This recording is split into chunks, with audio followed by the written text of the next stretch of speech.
Hey, good morning, justice fighters, justice warriors. How are you guys today? I am just beyond stunned with how my channel's been progressing and how this case has been progressing. And I don't know about you guys, but the last 24 hours, there's been a lot of information.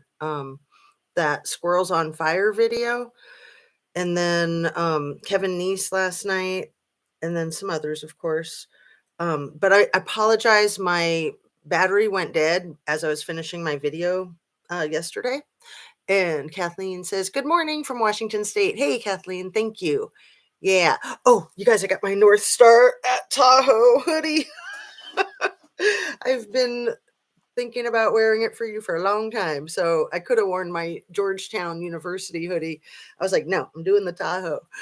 Um, and there's just so much to cover.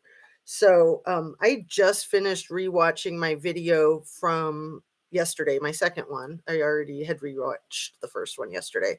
I try to rewatch them right away so that I can read the comments and, like I've said before, correct myself if I made a mistake. Here but distracted. Okay, that's cool. Um, so there was a lot of things I wanted to follow up on from yesterday's video, but the main one was I wanted to apologize for having my battery die. It was silly. I could have had it plugged in, and hopefully that won't happen again. So I was right in the middle of saying something about J Rod's channel, J Rod on Point.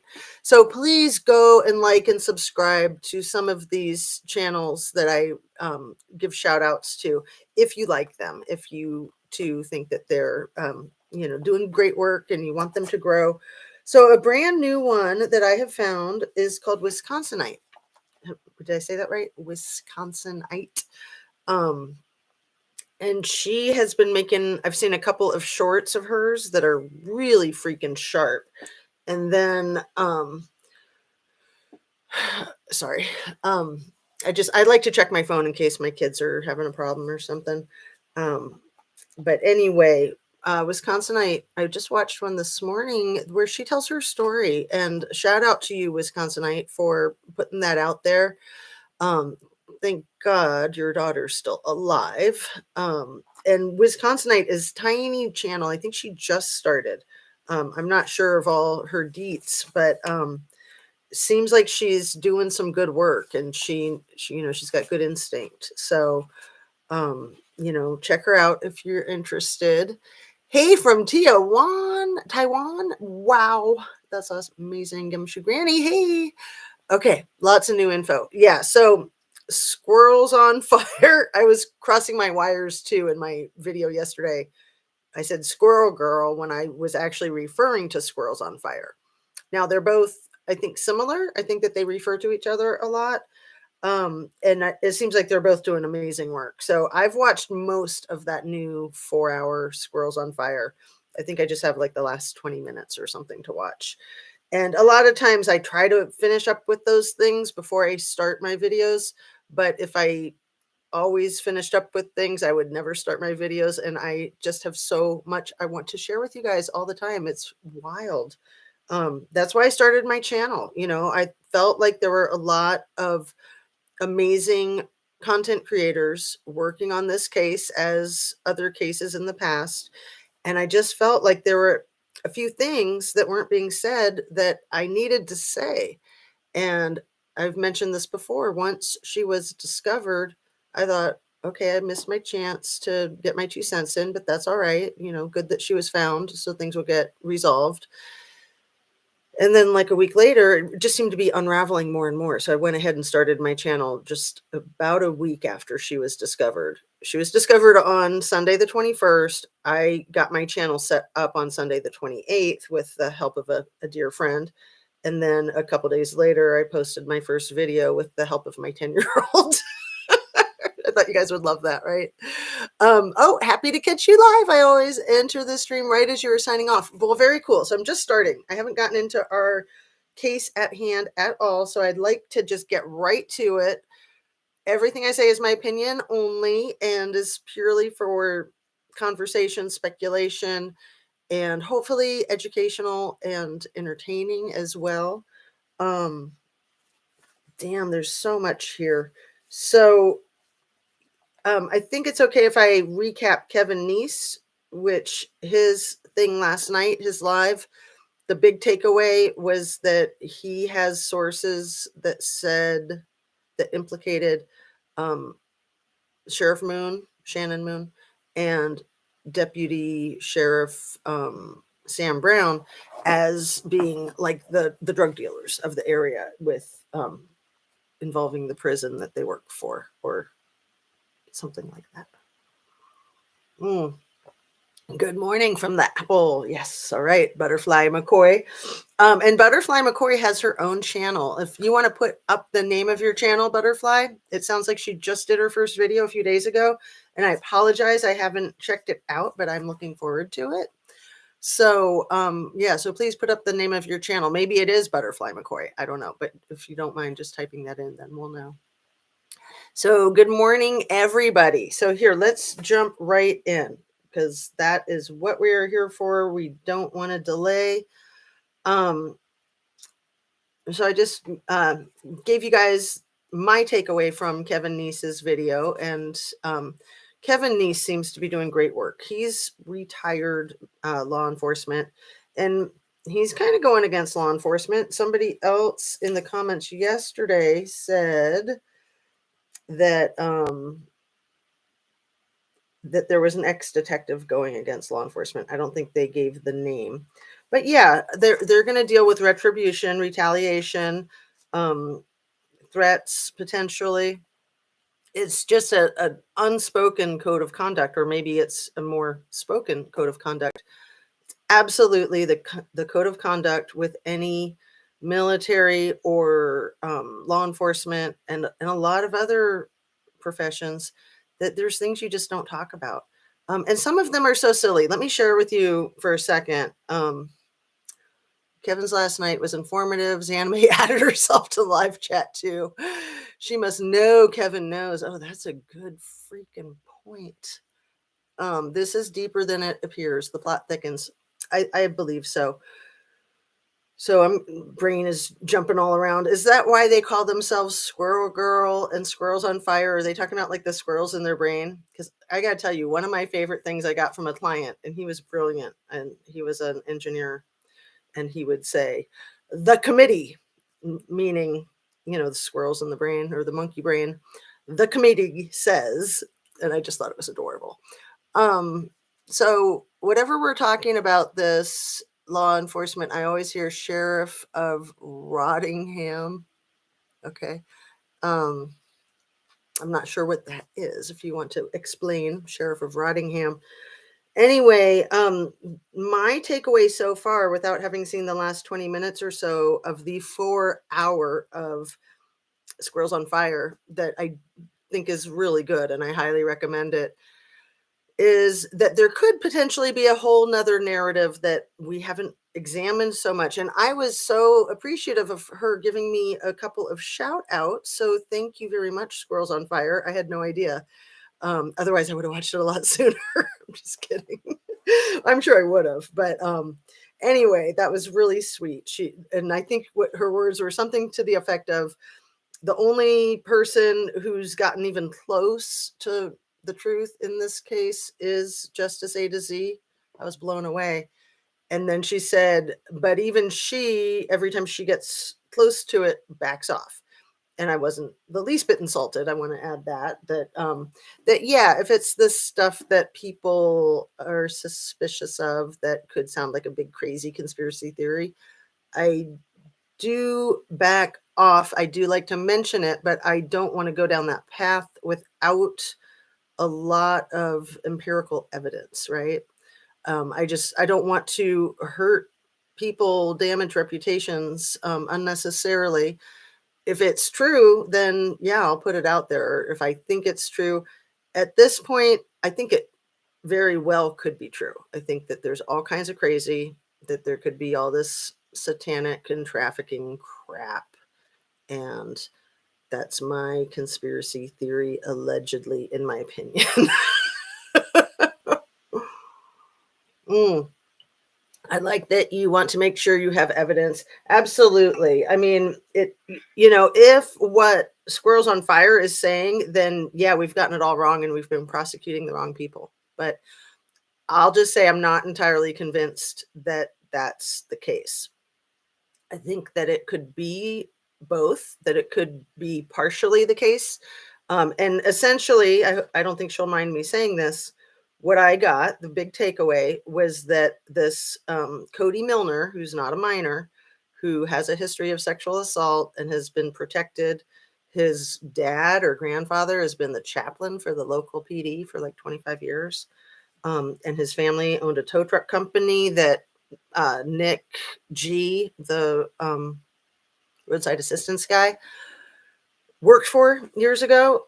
So her belief is that Nick G is complete bullshit and that he was a plant and he was hired. And she might be right. I'm not agreeing with that, but I'm not disagreeing with that. And then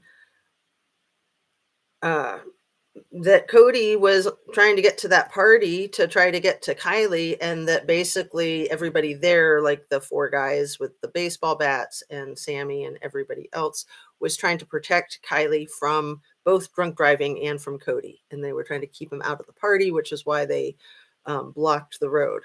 So, if that's the case, then great. And you know, I don't know if this is accurate or not, but I did think it was really interesting the way she was turning the case upside down, as far as that us YouTubers have been prosecuting her friends and Megan and everybody else that's been brave enough to come out and try to tell some of the story, and then they back off. Hey, Pixie Knickers.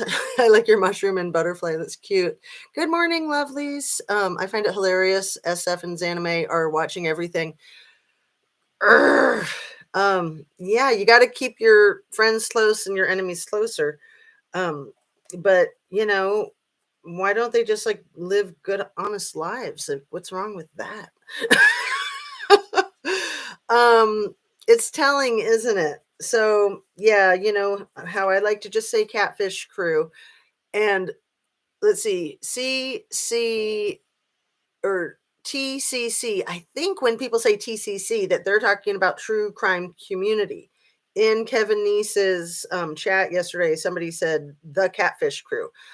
I don't think I've heard other people say the catfish crew. I think that my channel might be the only one so far.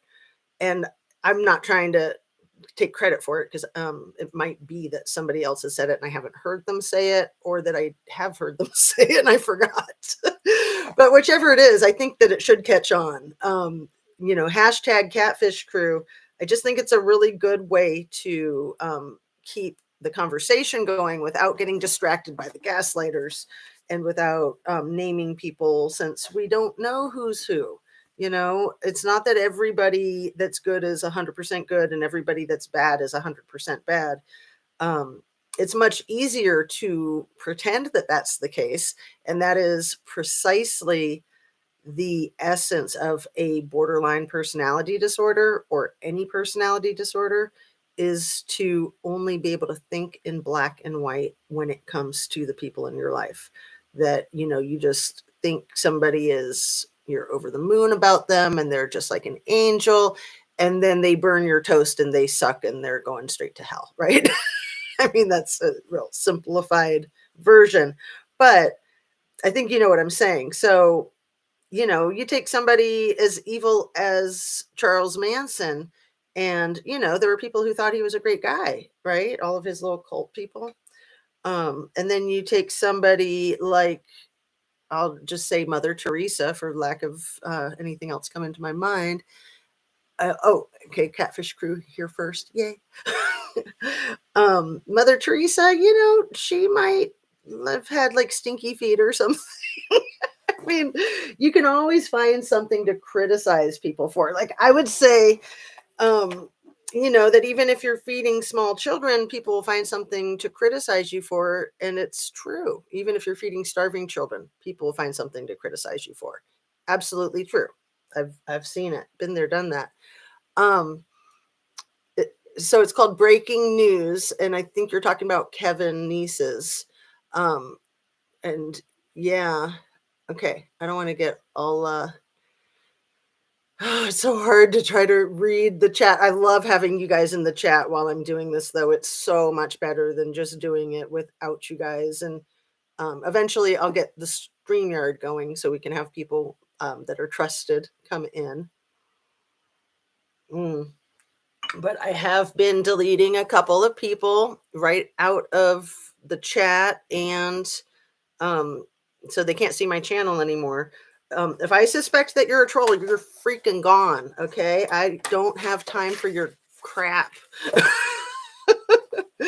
And it's stressful, and I mean, that's your point, so I don't want to admit that you're accomplishing your goal. But I mean, anybody can be a troll, and some of the people that you think might be trolls actually aren't, and some of the people that you think are not trolls actually are. So we all got to be careful. And if you think you see a troll in my chat, send me an email so then they won't see it, and I will, because I mentioned yesterday I did get a chance to catch up on all my email. Haven't responded to any of them yet, or maybe I did one or two of them. But basically, I really like putting the content out there. I think you guys really like getting the content. So that's my priority. So I try to keep up with the chat, try to keep up with the email, because you guys are sharp as tacks. And when I see this stuff, I'm like, oh my God, what if I missed that? Get rid of the trolls. I really firmly believe that all the trolls on the internet and all the trolls in real life can just screw themselves and go be trolls somewhere else. Not here, not on my channel, not anywhere near me or my family or friends. And I think that that's how the world should operate. Like back in the olden days, they used to just call it having manners, right? Like please and thank you go a long way. And just don't be rude. I mean, you can disagree with people and still be respectful. I mean, it's all about respect. And if you're not showing respect to somebody else, it's because you have no self-respect and you're just showing your ass. Just leave it right there. Okay.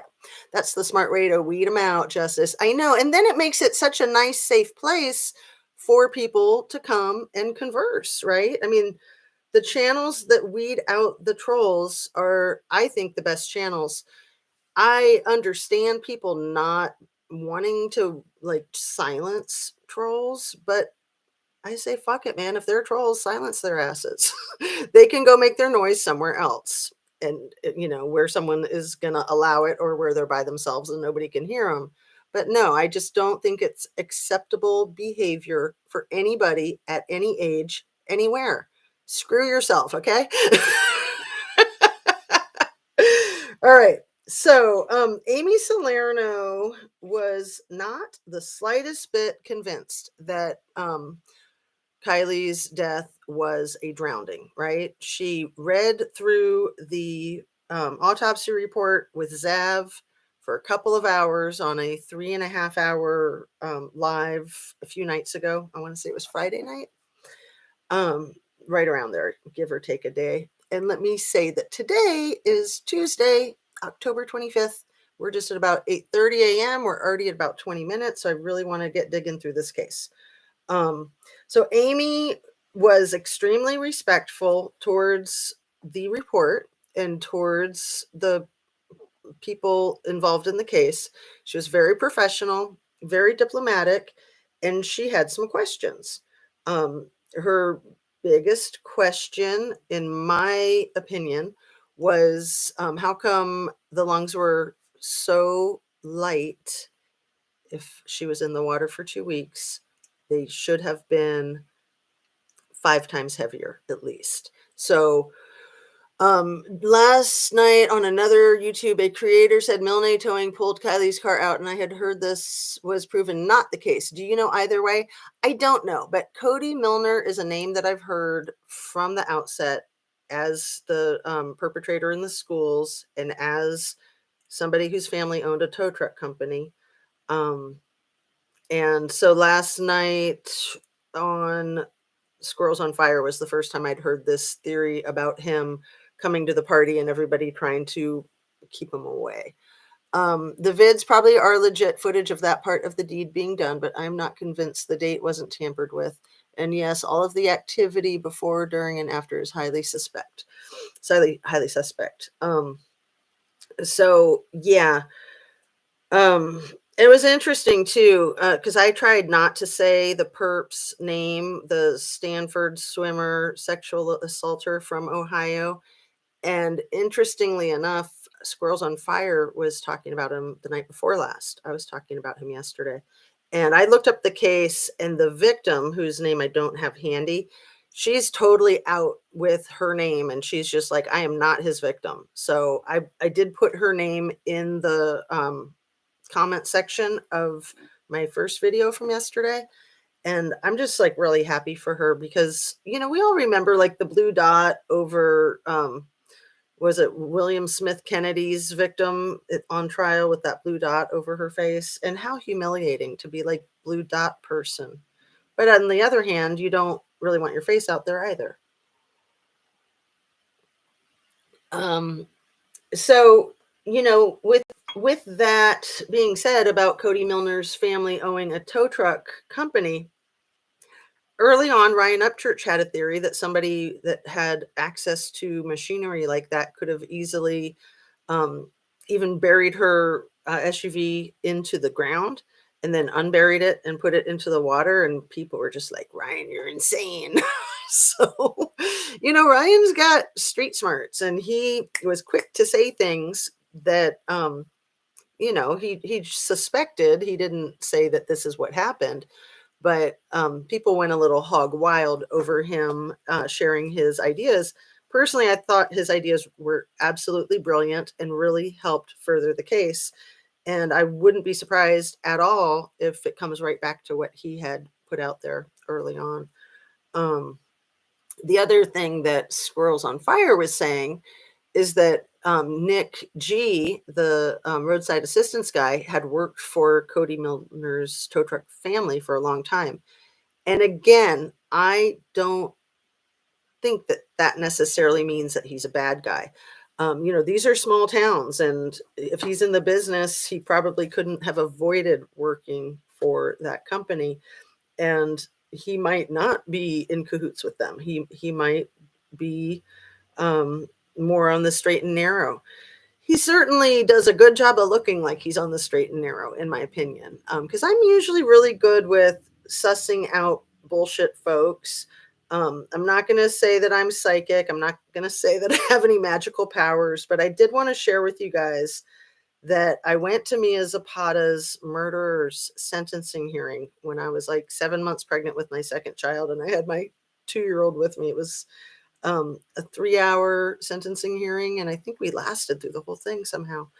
But I'm even in the movie about it. I'm wearing like a lime green shirt, so you can't miss me, even though there's a lot of people. Like, it was standing room only, and I'm sitting down next to one of her closest friends that was a close friend of mine. But my point is that I was sitting right behind the killer. Right behind this sick son of a bitch for 3 hours. And he didn't talk. He had headphones on. He was, I think, in my opinion, he was pretending that he didn't understand English, and the headphones were allegedly like interpreters. So he was then able to hear in Spanish what the judge was saying. But I think he was full of shit. I think that he did speak English and that he just wasn't going to talk, because good criminals don't talk, period. They don't say jack. They say, I don't speak English. So, in my opinion, he was a professional criminal. He was a hired hitman, and he wasn't going to say nothing. And sitting behind him for 3 hours was one of the most disgusting experiences of my life. I felt like I could see the worms crawling under his skin on the back of his neck. I was like really, really close to him. In my memory, it might be different if I watched the movie. In my memory, I was just like 2 or 3 feet behind this disgusting, most disgusting piece of shit on planet Earth. And It felt like I was almost hallucinating, like it under his skin was like worms and snakes crawling, more like worms because of maggots. It was like small shit. But I could see it the whole freaking time, and I was just like, "Oh my god, I've never seen anything like that." But this man is Satan. And the thing that so that surprised me, to see a killer like that up close is not like a normal person. Like, you'd think, okay, well, serial killers could hide out in plain sight. We've all heard the stories like, oh, they seem so nice, except for when they'd use their bulldozer in the backyard at 3 a.m. So that's a true story. Anyway, this man did not seem nice in the least, but what surprised me the most after being in that room with him for 3 hours was afterwards at the end, standing in the hallway, talking to my friends. And when the guards walked him out, I could almost cry. If I start crying, it's okay. I'm so glad I saw it with my own eyes because I would not have believed it. Even when I saw photographs in the newspaper and video footage on television, I couldn't see what I saw with my own eyes. And this is absolute fact. This man was the size of a fucking polar bear. He was probably 6'7" and probably like 300 pounds, like not fat at all, just pure fucking solid muscle. Nobody would have had a chance against this guy. Mia was a tough chick, very tough, but I think she was 5'2". I don't know her height exactly. I was only in her company a couple of times. She certainly didn't seem 5'2". She had a big personality, but nobody, including the guards, would have had a chance against this motherfucker if he released his venom on them. Luckily, he didn't try to get away in the hallway because he probably would have, and everybody would have ended up dead.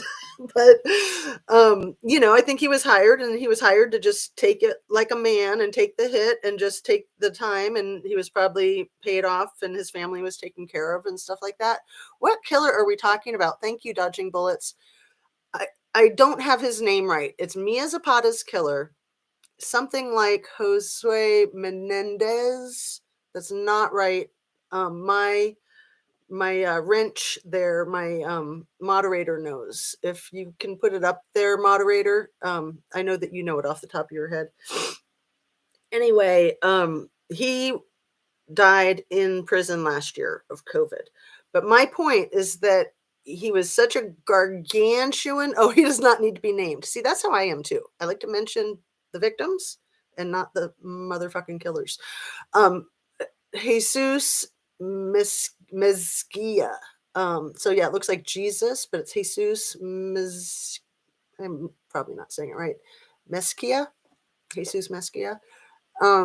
And so my point is that the guards that were standing next to him were like 6'5". They had to be because he was such a freaking monster. And so if you saw a picture or you saw it on videotape and you didn't know that those guards were 6'5", you would think that they were just like normal height, like 5'11" or something, and that he was like 6'1" or something, right? Because they didn't put anybody next to him that wasn't close to his size because he was such a dangerous animal. He was caught because they put his DNA into a data bank 10 years later, and he had was arrested for grand theft auto in Florida, and they immediately got a match. This was in 1993, I believe. I'd said 94 yesterday, but it was 93 that it happened. So the DNA wasn't really a thing yet. OJ hadn't even happened yet. It was right around about a year before OJ happened. And when OJ happened, DNA still wasn't a thing. But 10 years later, when he was arrested for grand theft auto and they ran his DNA into the data bank, they had an immediate match and they extradited him immediately back to Seattle and sentenced him. Thank you, wrench. Hands the size of baseball bats. Mitts. I forgot. I left that part out. Everything about him was so huge. Yeah. I mean, I saw his hands with my own eyes and it's unbelievable. They were so big. I mean, like each of his fingers was like a freaking sausage. And he was not the least bit like heavy looking or overweight looking. He didn't look fat at all. He wasn't skinny, but he was built like a polar bear, basically. And yeah, everything about him was so freaking huge. Mezquia, thank you, dodging bullets. I'm curious if you're familiar with the case. It is a fascinating case. One of the reasons why I mentioned it yesterday, because like Kiely's case, all of Mia's friends were suspects, and everybody in the band was suspect, and everybody suspected everybody else. Like, it was the most dark time for everybody there. And then, they started, died of an alleged heroin overdose. And then it was 93 when Mia was heinously assaulted. And I just want to add that the position that her body was found in was like a cross laying in the street. And people thought that it was like a signature of a serial killer, possibly. And it was actually, um, so it was a year before Kurt Cobain's death. Um, was it in 94? Right around that time, I think it was before he died, but it might have been after he died, that In Utero came out. And In Utero has somebody, the artwork is strikingly similar to the position of Mia. So it's very, very dark. If you guys remember, before Kurt died, he almost died of an overdose in Greece or Rome. I think it was Rome. Um, and then in March of 94, he died of blowing his own brains out after he'd already died of a massive heroin overdose. Right. And like I said yesterday, I never really followed all this stuff. I knew that there were a lot of people who thought that the whole thing was staged from the outset. And I started to look up the name of the movie and I didn't finish. So if anybody knows, I'm sure you guys do. There is a movie, it might be the one called Soaked in Bleach, a movie that was made by a British journalist, and he funded the movie by himself because he just had a lot of trouble making it. And one of the people that he interviewed was a very, very disgusting singer for a punk rock band that was like extremely sexist and violent. And 2 days after he interviewed that guy was decapitated on a railroad track. So that's all part of the movie. And maybe somebody, yeah, Kurt's death has always been suspect. Murder suicide is popular. Thanks, Court. Um, and then a couple of months after Kurt's death was when Kristin Pfaff from Hole um, died of an alleged heroin overdose. And she had just quit the band and she was moving back to her hometown in Minnesota. I think it was Minneapolis where she was from. And she had come to Seattle to get her last load of stuff. And let me just add that both Steffani Sergant and Kristin Pfaff had been previously junkies, and they had both been in recovery, and there was no relapsing that anybody knew of until their deaths. So I'm just going to leave it right there. Why do you think he went so quick? Murder to suicide. Are you, Karen Ann, are you asking about the guy that was interviewed by the person who made the documentary? And like I said, if anybody remembers the name of the documentary of that I'm referring to, the one by the British journalist, please put it in here, because it might not be Soaked in Bleach. That I might be crossing my wires. That might be a different Kurt Cobain movie. I know that there's a really good Kurt Cobain movie called Soaked in Bleach. I've always thought foul play, you can't die two times. I mean, you have to pick one. CL was definitely involved. So, yeah, I'd like to, I both want to stay focused on Kiely Rodni, absolutely, and also these other things I think we can glean from and apply to Kiely Rodni's case. So, yeah, it's always the people that are closest to the deceased like 95 or 99% of the time, it's the people that are close guilty.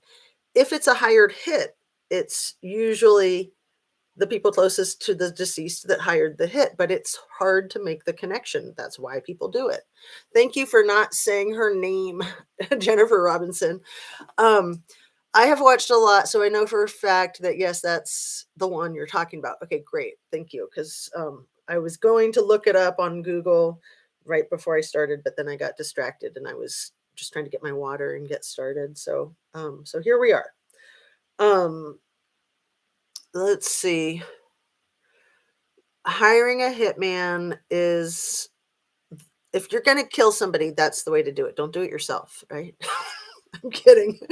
You know, like, you're not gonna solve anybody's problem with a murder. That's just the grossest thing. I mean, these people are not intelligent. Just like you're not gonna solve your problems with a suicide. And, I have a lot of compassion for people who are suicidal. I've worked with a lot of people that are suicidal. And usually I like to say it's a permanent solution to a temporary problem. And usually when people are at that place, they're so overwhelmed, they don't realize that it's that one thing. It's the one thing. It's called the precipitating factor, like maybe a breakup or maybe bankruptcy or something like that. And then it cascades and it feels like the whole world is falling apart. So they don't realize it's the one thing, the precipitating event that causes the downfall. Um, Kurt and Courtney is a British documentary film by Nick Broomfield investigating the circumstances around his death of Kurt Cobain and allegations of Courtney Love's involvement in it. Thank you, Mega Pints and Muffins. I'm so glad you're here. That's the one, Nick Broomfield. Yep, I know the name.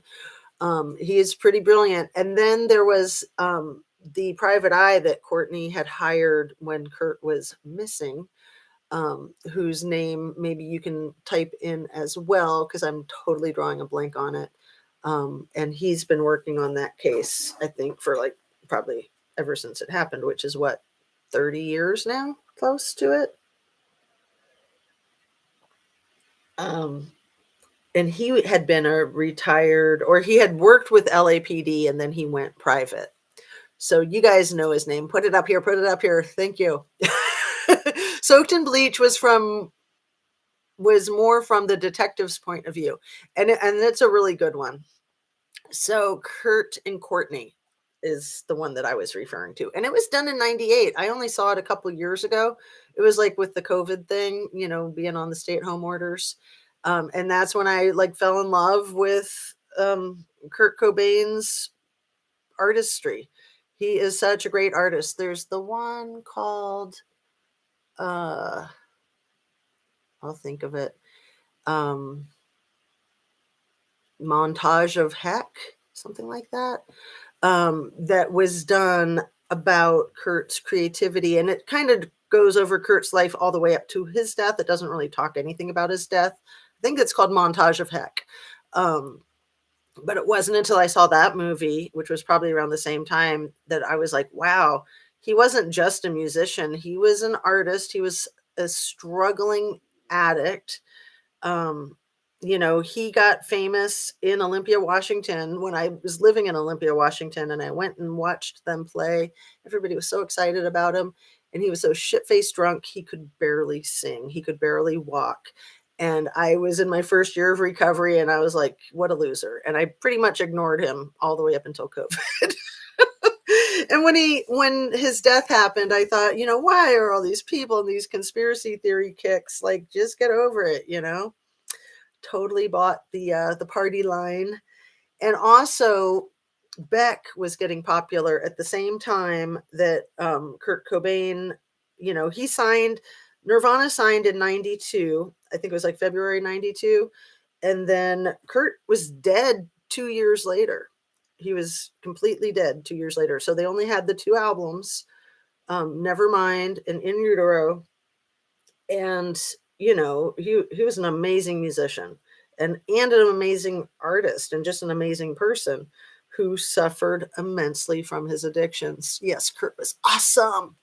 He was awesome. And I hate it when people are like, oh, just because Nirvana was so popular. It's like, no, Nirvana was not popular in my mind at all. until COVID. And then I kind of got over my judgmental stuff. Like I said, I was early in my recovery. This guy was shit-faced drunk. He sounded like shit at that concert at Evergreen State College. And he was from a small crappy town next to Olympia, Washington, and at the time Olympia was kind of a small crappy town. He was from Aberdeen, which is like the armpit of Washington State in a lot of people's minds. It's like right by the rainforest, so it's so gray all the time. The town that is like right smack against Aberdeen is called Gray's Harbor, because it's a harbor that is gray like 99% of the time. So everybody from Aberdeen is suicidally depressed all the time, and I'm not saying that judgmentally, I'm just being honest. And he had a hell of a time growing up, and his music was amazing, and it's too bad that he lost his life so young. And we were born the same year. So I'm 55. We were both born in 67. I think his birthday's in February. I can't remember exactly. But anyway, so he would be the exact same age as me, 55. I'm sure he would still be making music. And then, Beck had started making music. If you guys remember that band, Beck was the lead singer for Beck, and they kind of started in Olympia too. And both Nirvana and Beck were very alternative, and they were both very different from each other. They both kind of had the grunge thing, but obviously Nirvana ran with the grunge thing, and Beck just kind of, in my opinion, like deconstructed music and then reinvented it. And so it was kind of like two different schools, like almost like how people talk about in the 60s that there were people that liked the Rolling Stones and people that liked Elvis, and the two didn't cross paths. You were either a Stones fan or an Elvis fan, which I couldn't believe that when I learned that as a teenager, because I was like, but they both rock.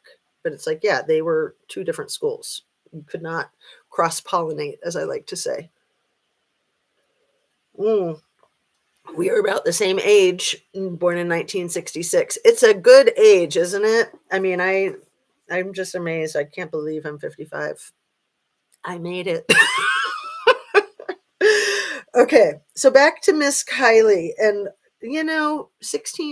16. What a fucking travesty. It's 43 minutes. I want to get into some really solid material here about, I've covered what Dr. Salerno said about the silt and the lack of silt and stuff in her lungs and mouth and on her, that's just not possible, that she was in that water for 2 weeks and that her lungs weighed 100 grams each. That's just not possible. So in my opinion, I'm thinking that she probably wasn't in that water very long, and that the car wasn't covered with enough algae to have been in that water very long. And oh my God, in Squirrels on Fire, I took a whole bunch of screenshots of the video when they're pulling the rig out of the water, that Squirrels on Fire brings into question, is that even her rig, or is that a rig that is like hers? That one of the tires is so flat, it's like dry rotted. So it didn't happen in the water. It happened before the car went into the water. And you can see it clearly. Like I said, I took screenshots. So I think, like everybody was saying in my chat yesterday, I agree that everybody should watch Squirrels on Fire 4-hour thing. I know it's a long 4 hours, but just make sure you're getting stuff done while you're doing it. If you've got like a stationary bike or piles of laundry to fold or scrubbing your bathroom, so you can feel productive. I know that when I watch my true crime stuff, sometimes I feel very indulgent. Before I started my channel, I felt like I could do it a couple hours a day, but I shouldn't be doing it more. And as we all know, it's very addictive, especially when you're on a case like this, especially when it feels like it's cracking. And I do think that Squirrels on Fire and Kevin Neese and maybe me and a whole bunch of others, Zav and Paula and Kelly with What's the Obsession, and of course Lake Time Living and Speaks Van Holding and J Rod and more that I can't even remember or name. I do think we're all cracking the case. I sure as hell hope we are. And like I said yesterday, we might not be able to fix all the problems in Truckee. There's a very high probability that we won't be able to fix all the problems in Truckee, right? I mean, that's almost guaranteed. But I think that if we help one person, that's the way this stuff works. If we help one person, which I'm sure we already have, and getting involved in these cases is therapeutic. I said this before, but I haven't said it very much. It's like you can escape from your own problems by getting lost in this murder mystery, this true crime, and at the same time you can work out your own issues from the traumatic experiences that you've had, where you can draw parallel lines. So it's like the beauty of escaping from your own crap and coming to terms with your own crap. It's a cathartic experience, in my opinion, in my humble opinion. Where are we going with this? Thunder Sky Studio dude, a color enhanced video of Kiely vehicle underwater. I think it was another poor girl used as a cover. Agree. The new info on Kiely, I mean, thank you. I'm willing to believe it's her. I just haven't heard convincing evidence so far. Right. I'm willing to believe it's her. I don't even know if it's possible that if she was in that car in the burning sun for 2 weeks, I don't know if it's possible that her body could have lost 15 pounds and that all of her organs could have shrunk to be so tiny. I'm not versed in that type of thing, and I'm sure we have professionals that are, and we could ask them. I really don't know that that's possible. I think it could be. I want to look into it. But I don't think it's possible that she could have been in the water for 2 weeks and shrunk 15 pounds and all of her organs shrunk to a quarter of their size, other than her brain, which would have only shrunk a tiny bit. I don't believe she was in the water for 2 weeks at all. What are your theories on the fire cam? The fire cam, I just don't even think it's worth the time to discuss it, because it could be real and it could be faked. And to me, it doesn't matter. It's so easy to fake that stuff. And it is also like, let's just say that it's 100% not tampered with and that it shows her car going in. Squirrels on Fire was saying that she could see these people. She was outlining them, and there's like 4 people like videotaping with their phones as it's going in. And she's trying to get those 4 people to step forward with those videos. And she might be right, but I'm not convinced yet that she is. I mean, I can see what she's talking about, the way she outlines it, but man, these are like blobs. This is like black and white blobs, pixelated. If you've seen it, you know what I'm talking about. So it's just so hard to say. And her height changed, right? And bones don't shrink. So even if her body was getting dehydrated somewhere and everything was shrinking, I don't think the bones would shrink the 2 inches. But I have said, I wonder if the person who did the autopsy wasn't trying to send an SOS up for help by flipping the lungs and all these ridiculously low weights and the wrong height and all this stuff, to say, look, this autopsy's junk, so look past it. Yes, if her face was unrecognizable, how does some random detective ID her? So to answer that question very specifically, allegedly, from her right wrist that was broken, there's a plate in there that would have a serial number on it. And somebody in the comments yesterday afternoon said, quite accurately, they would need to have her medical record to see the serial number from the plate that she got put in her arm to match the numbers. Duh. I didn't think of that. One of the commenters yesterday did. So theoretically, that could be how they ID'd her. Somebody else in the comments yesterday said, because I was talking about that they can do fingerprints on waterlogged bodies that have been in water for 2 weeks decomposing. But I was like, but she'd have to have fingerprint records on file somewhere, which maybe she didn't. Somebody in the comments said they could have gotten her fingerprints from her room. Again, I'm like, duh. Okay. From her cell phone. Where's that cell phone? From her car. But, Sammy's fingerprints were all over her car. I think that's why Sammy went on and on about we went in her car again and again and again. And I've also said that Sammy saying that she was sharing drinks with her and going pee with her and hanging out with her all night. That was Sammy trying to explain why they might have found Sammy's DNA on Kiely's face, like in her eyes and in her nose and in her mouth and in her ears. Could be that that they fought and that Sammy was like, shit, my DNA is going to be all over Kiely. I need to tell a story of how that could have happened. That wasn't me harming her. And also in the car. So Jen says, I want to see that proof. Just saying, the proof of the serial number. Absolutely. Right. And that's just speculation. That was somebody who was in the chat of Zav Girl with Amy Salerno who said that. And it was a very intelligent point. But then my person in my chat yesterday, you're your own person, who said, right, they'd have to have the serial number from that plate to match the serial number from the plate in her arm. If there's even a serial number on that plate. I'm not familiar with these plates, so I don't know. And they cremated Kiely. We can't do anything now, but wouldn't the plate have survived maybe? I do not know that either. I mean, they might have melted it, destroyed it. One thing I thought odd was why a 16-year-old would wear a cup thing for her period. Those diva cups are really popular, I'm pretty sure. I have never used one, I'll be honest, but I know that there are a lot of people who just swear by them and they think that they're the coolest thing in the world. So that didn't strike me the way a freaking IUD on a 16-year-old struck me.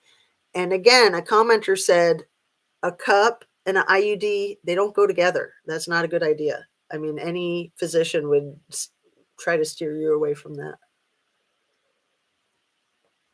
And that seems very logical to me. I call BS. I don't think Sammy and Kiely were friends at all. No pictures, not even friends on social media.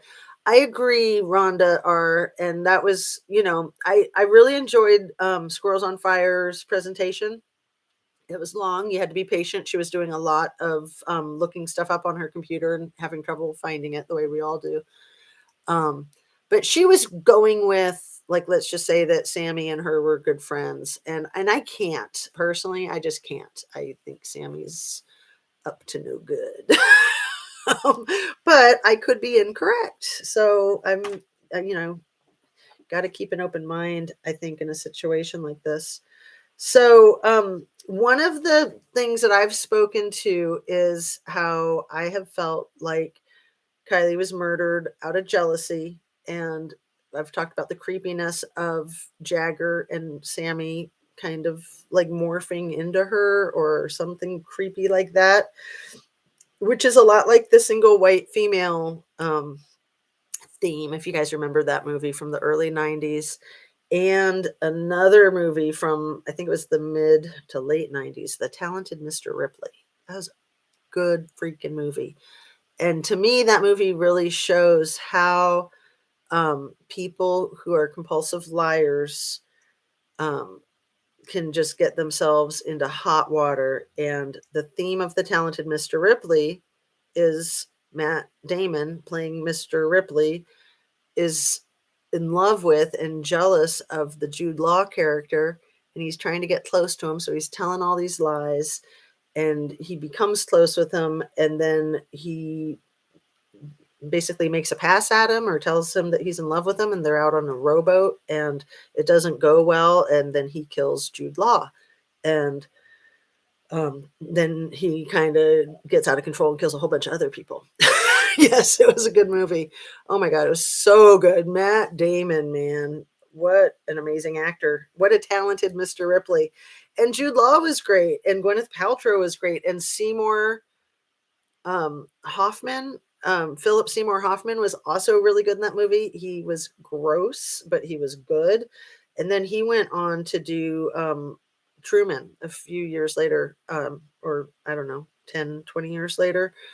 Anyway, Philip Seymour Hoffman was really good in Capote.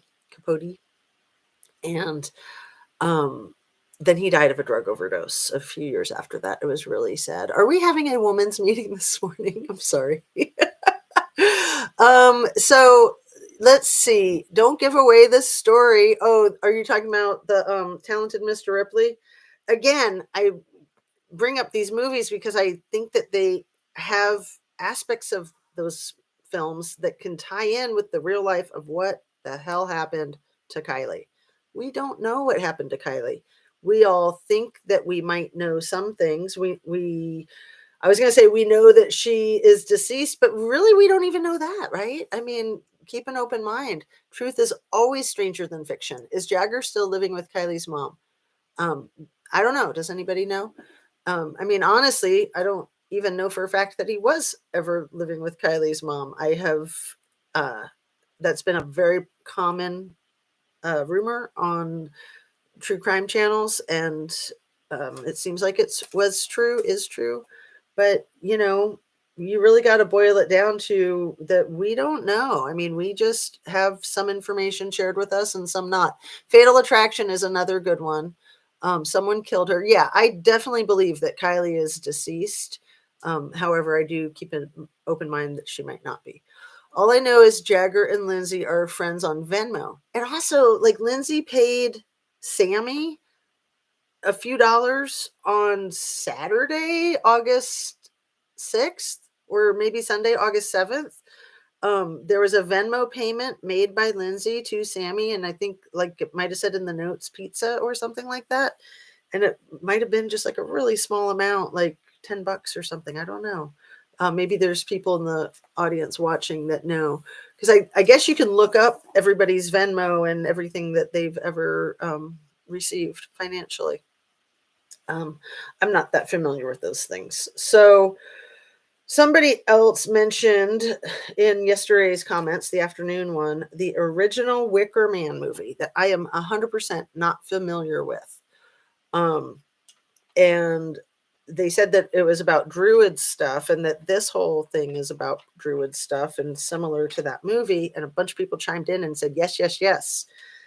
I want to point out that Druid stuff to me is like Wiccan stuff and pagan stuff, that it's not dark in my experience. It's not satanic in my experience. And that those get wires crossed a lot.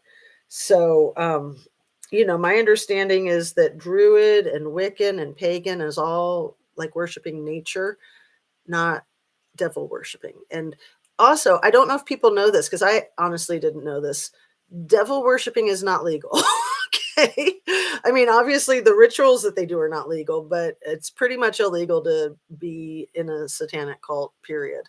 You should watch it. It can be dark. I probably will watch it, but it sounds horrible. It is The Woman Went Bad Crazy. Mm. Hollywood makes them dark. Well, Hollywood would know, wouldn't they? um, that movie was creepy. Wasn't they like a woman's cult? Voodoo, worshiping Mother Earth. Thank you. Druid and Wiccan are not dark. Burning Times, free on YouTube, will explain it. The end of their prayer is blah, blah, blah. It's if it's for the good of everyone here. Thank you, Butterfly. That's awesome. So let's see. There's a few more things I wanted to mention that this is again from a movie, but the quote is, a lot of you guys might be familiar with this quote.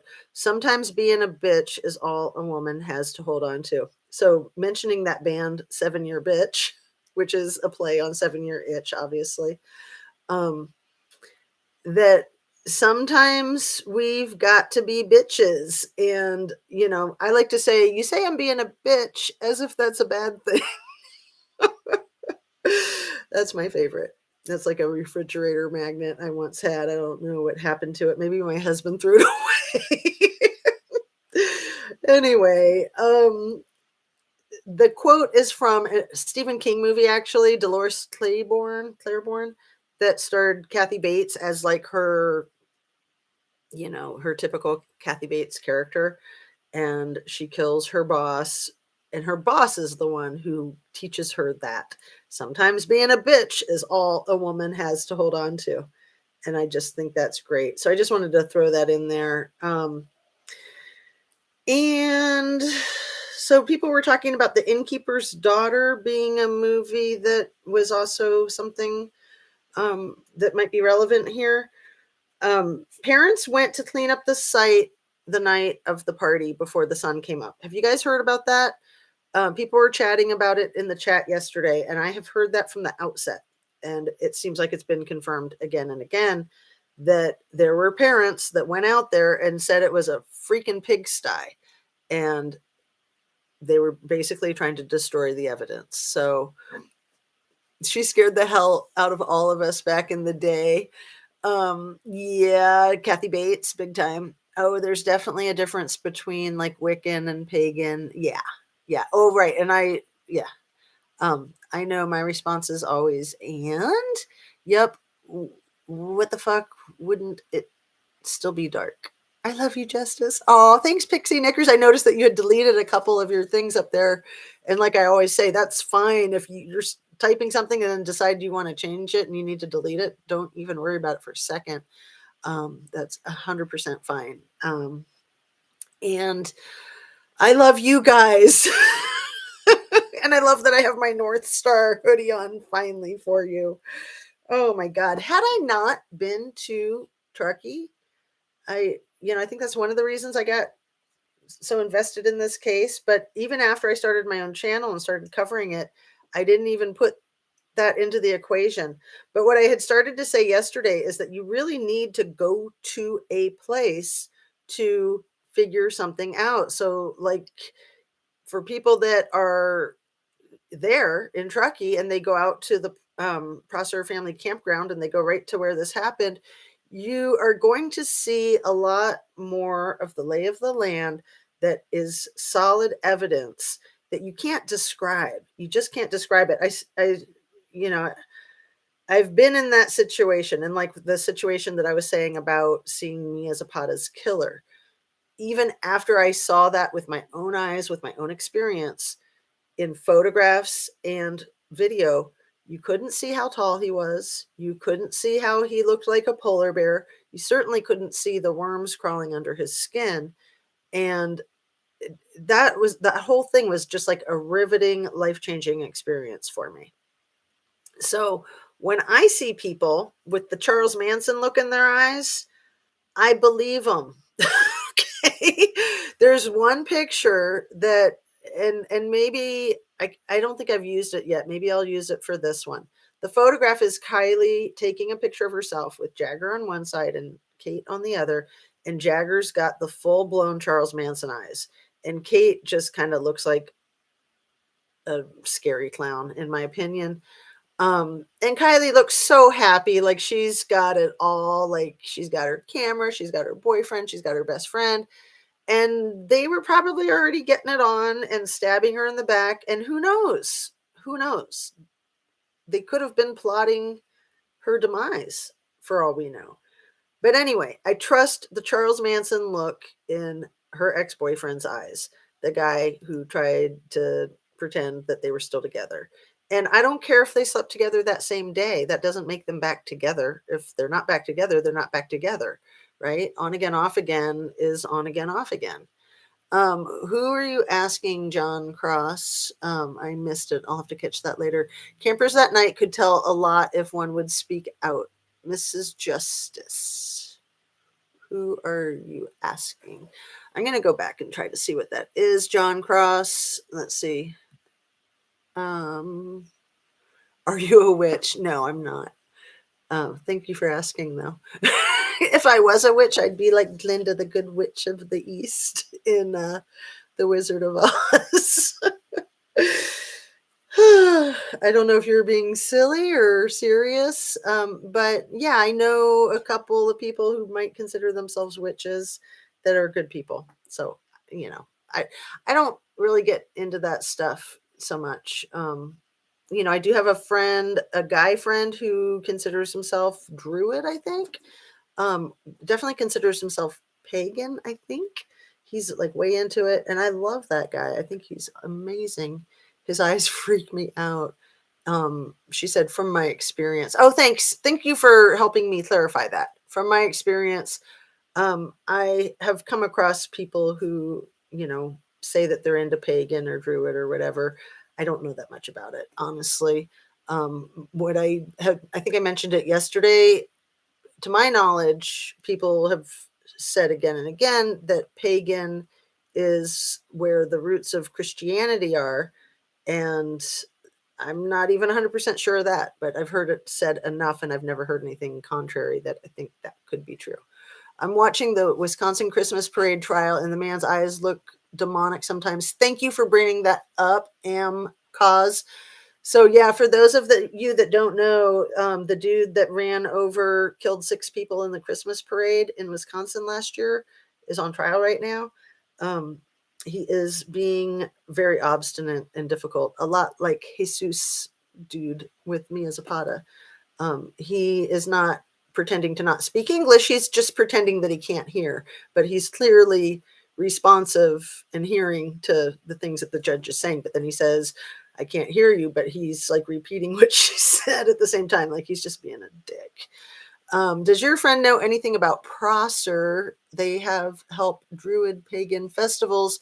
Just curious in all of it. I've heard that with this case, and I believe it, that there's a lot of that going on there, but there's also a lot of the satanic stuff going on there and a lot of the Scientology stuff going on there. I didn't experience any of that when I would ski at North Star. It was all about the hot chocolate, the hot tub, and the snow. And we were right on Donner Lake, and we were just spoiled rotten with our setup there when I was in graduate school in San Francisco, and a good friend of ours was renting this nice house, and it was actually a good friend of our good friend. And so we would go with our good friend, and we got to stay in this amazing place on Donner Lake for free. The only problem was that you were looking right there at the Donner Pass where this crap happened in 1847. And it didn't seem like that big of a deal to me when I got there and my friends told me about it. But like I said, everywhere I went in Truckee, everybody seemed like they were bringing it up. Like, oh, hey, how do you like our town? What about that Donner Pass thing? I mean, it was just weird. It was really pretty wild. When you're visiting a resort town, you don't see the dark stuff. Usually it is pretty hidden. Right. And, I'm not a good skier. So I was just consumed with the fun of, I was starting to get good. I'd learned how to ski up in Washington where the snow sucks. And so when you're skiing in good snow, it makes all the difference in the world. And my God, for anybody who hasn't tried it, it's like flying. It's amazing. Um, so let me finish up here. I'm sure we're way over an hour. Lori Vallow is a weird acting woman. Yeah. Um, so yeah, Sammy doesn't so much have the Charles Manson look in her eyes that I've noticed, but she definitely has like the soulless look in her eyes, like the blank stare. Um, ugh. And I don't know if these kids were involved with meth. People that are involved with meth don't like to say that they're involved with meth because there's such a stigma about being a crackhead, right? They'll say that they're involved with cocaine because that's like fancy meth. um, my guess is that anybody that is using drugs these days, like if they're smoking pot and shrooming, which it sounds like these people were, then that usually lends itself to trying anything out there. And if the coke is available and it's good, and Kiely allegedly had a trace amount of cocaine in her system. So if that autopsy toxicology is accurate. So let's see. There was a conversation between Barb and Jen in yesterday afternoon's chat that I was going to go back and look for. And thank you, Barb and Jen, for the conversation. And I think you were like instructing people to go look at it or something, because otherwise I wouldn't call it out like that.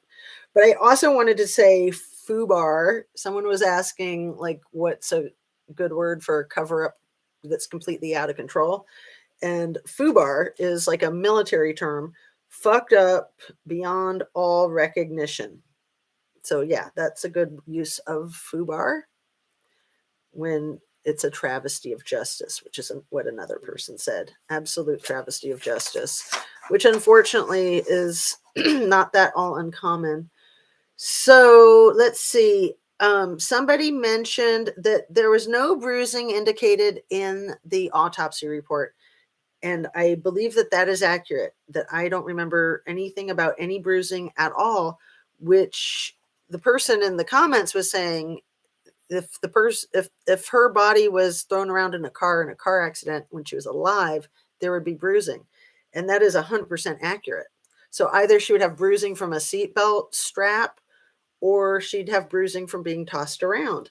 And the only time you wouldn't have bruising is if you're already deceased before the bonks happen. So, or maybe they just skipped over the bruising because they didn't want to point out that whatever it was that happened. And then the whole thing about, she was frantically trying to get air and climbed into the back. Okay, makes no sense at all. The windows were down. You can't use that, people. Okay. I don't think people in my chat are trying to use that, but you hear it on the YouTube videos all the time. Well, she could have been frantically trying to get air and climbing into the back into that air pocket. No, she couldn't have, because the windows were down. I mean, sure, maybe, no. Like, no. Okay. Joe Kenda is the homicide hunter, and somebody said they were going to email him and try to get him to go to Truckee. And wouldn't that freaking rock? Oh my God. Oh my God. And then let's see. There were a couple other things I wanted to make sure I covered. The One Eye Club families, ritual abuse. The club has its own MDs. And I am not familiar with any of that. People were talking about it in the chats yesterday. There is the club, what is it called? Like, it's not Monte Cristo, but something like that. It's a club, like a gentleman's club in Napa, that people keep bringing up. So I looked it up yesterday. But I thought I wrote it down right here, but I forgot to. So I don't remember the exact name of it. So a gentleman's club in Napa, which is what I think people were saying is possibly where somebody would be trafficked. I don't know. Disgusting. Absolutely sick. So let's see. I want to go back to the Wisconsinite really quickly. Her video that she did this morning that was half an hour long. She tells her story. And again, I think I started this video with that. I want to applaud Wisconsinite for, sharing that. I think that it's going to be therapeutic for her and therapeutic for a lot of people. So that's awesome. I highly encourage that. Every time you tell your story, you learn more and you're helping other people. Every time you tell it, you're going to tell it a little bit differently. I saw it once, but couldn't find it again. Where can you see the unblurred video? What video was it? I would imagine you guys are talking about the unblurred video of the underwater Nick Ren's video when he discovered the vehicle and Kiely in it. And allegedly somebody like cleaned up that video and put it on YouTube, but I've never seen that. Michelle After Dark says that she's cleaned it up and that she will never, ever, ever, ever share it with anybody. Kelly Unblurred Underwater. Yes. I will find in now. Okay. Well, I'll try to stay on for a few more minutes. We're getting close to an hour and 15. Please and thank you. It was only a motion blur in Adobe. Adventures with Purpose made the rescue video. Right. It's an Adventures with Purpose video. Thank you for pointing that out. So Nick Ren with Adventures with Purpose when he was down there. And then there was that part of the video that allegedly Innocent had the disturbing or not disturbing 2-hour video that they dropped a month ago that is focusing on Kiely's personal possessions that were lined up on the roof of the car upside down in the lake. And the half of the window frame is like wiped clean and shiny silver, and the other half has a little algae on it. And then her cell phone charger and her hairbrush and her laptop are all like perfectly perpendicular and parallel, and it's ridiculous. It's so ridiculous.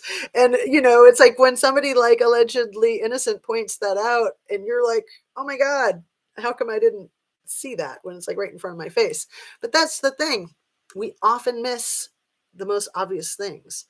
I posted all the agencies involved on Twitter, and while there is no possible way all these people failed, I believe that to be true, Kiki Ray. Love your work, Justice. Everything you say is so spot on. Thank you, Brenda.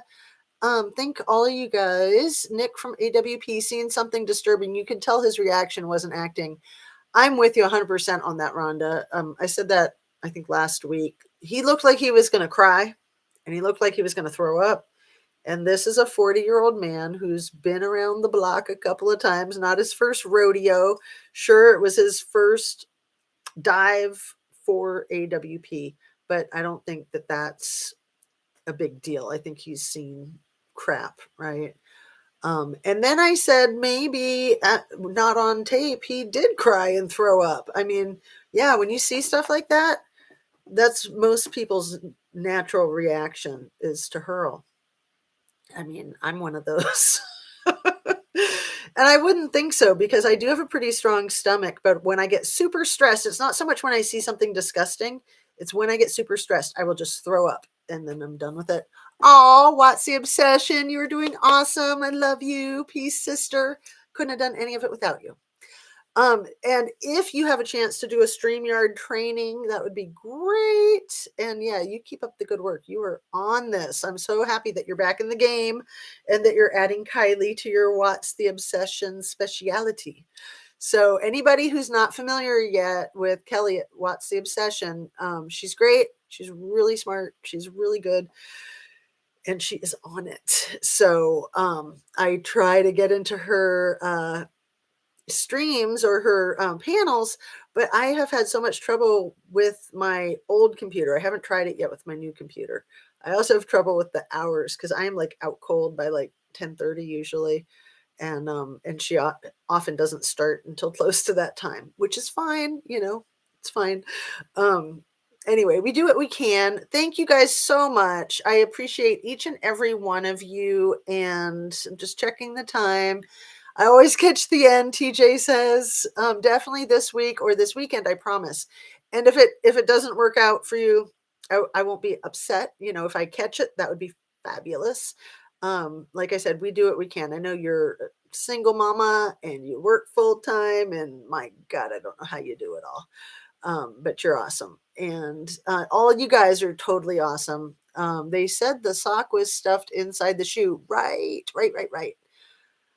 I told you guys about my dream and how her shoe flew off, and I still stand by that. I often have kind of clairvoyant dreams. So the fact that Kiely was even in my dream is pretty wild, and that it was so specific, and that it was her kicking that shoe off. For anybody who missed it, she was getting picked up from behind by one of her friends. She thought that they were horsing around, but they were getting a little too much.